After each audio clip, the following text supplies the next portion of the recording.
Hey guys, welcome back to tomzen.us. Today I am going to make a video showing you guys how to make your own computer a web server. In other words, how to host a website off of your computer. And this is for Windows only, so if you're running Mac, look forward to another video for the Mac. So let's begin. Let's go ahead and type in www.wampserver.com. And you might be wondering what WAMP server means. WAMP stands for Windows, Apache, MySQL, and PHP. Just four acronyms. Apache is obviously the software we're going to use to run the web server. So without getting too much into detail, I think this is in French, but you can click the English. And so click on downloads.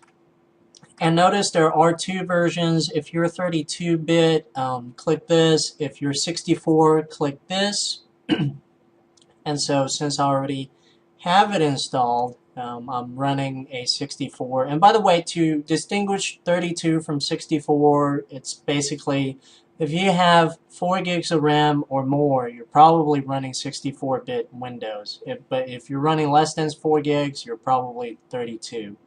Okay, so I already have this downloaded, so I'm just going to run it off of that.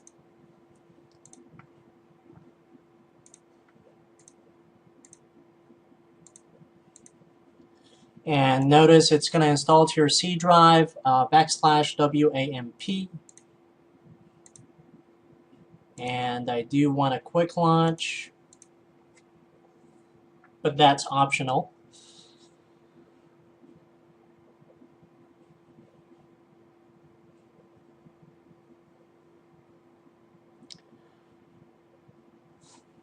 And then it's going to ask you where your default browser is. I use Chrome, but Explorer, meaning it's Internet Explorer, it really doesn't matter. So just click open.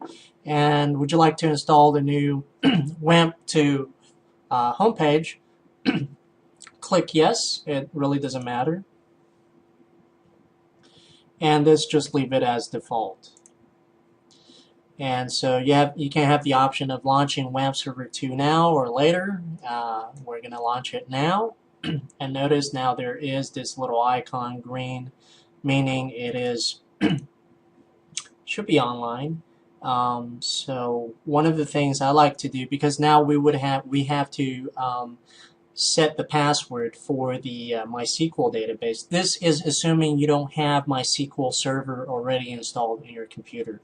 If you do, please uninstall it and be sure to back up your MySQL, any MySQL databases before you uninstall your MySQL Server.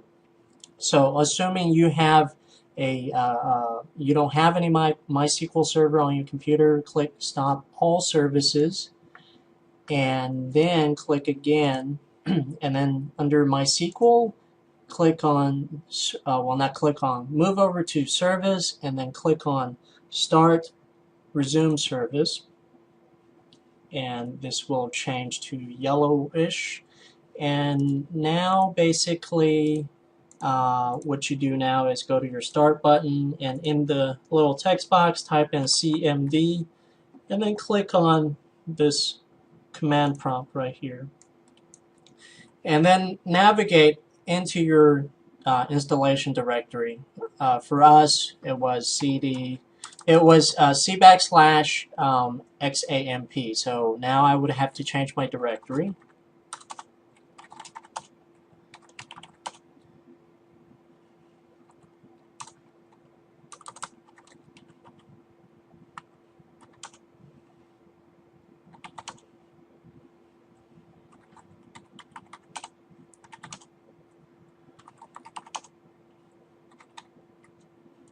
And then now you would go into the bin directory, which I already did. And in here you'll find a few files, namely Apache, MySQL, and PHP. Change to MySQL, and then you go to the bin folder in there. Actually, excuse me, you have one more step.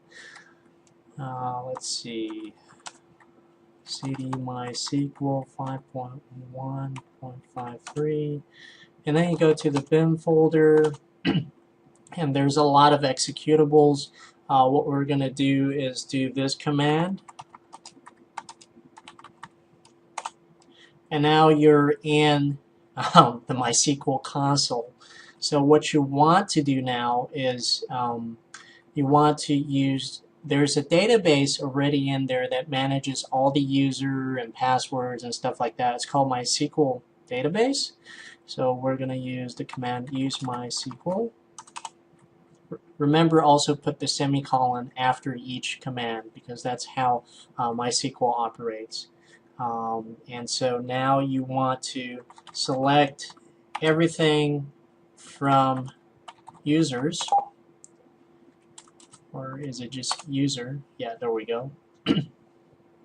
So having that selected, and again, the command was select asterisk from user. And so now we have 3 selected. Seems like I have 3 accounts.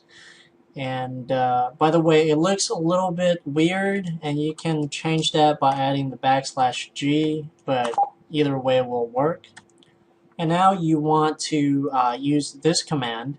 It's update MySQL, referring to the database, user referring to the table, and set password is equal to password, parentheses, and pass123, where user is equal to root.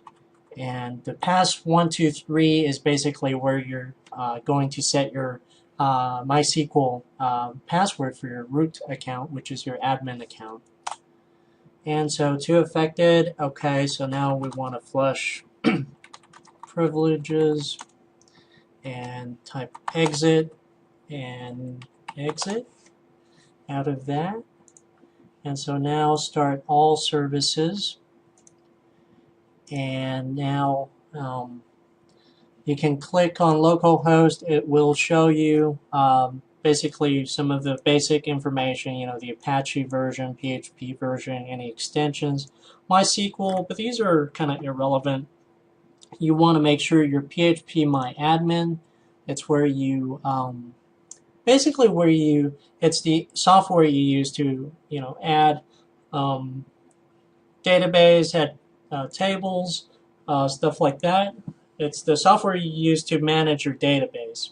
And so let's click on that. And notice the access denied for user because one thing, and I'll show you. And this is a must do for almost every new installation. You go to your installation directory for WAMP, which is, for me, C WAMP, and you go into apps, PHP MyAdmin, and then you look for this file called config.inc.php. So you want to open that, and you know, you can open it with many things, but I have this thing called Notepad++.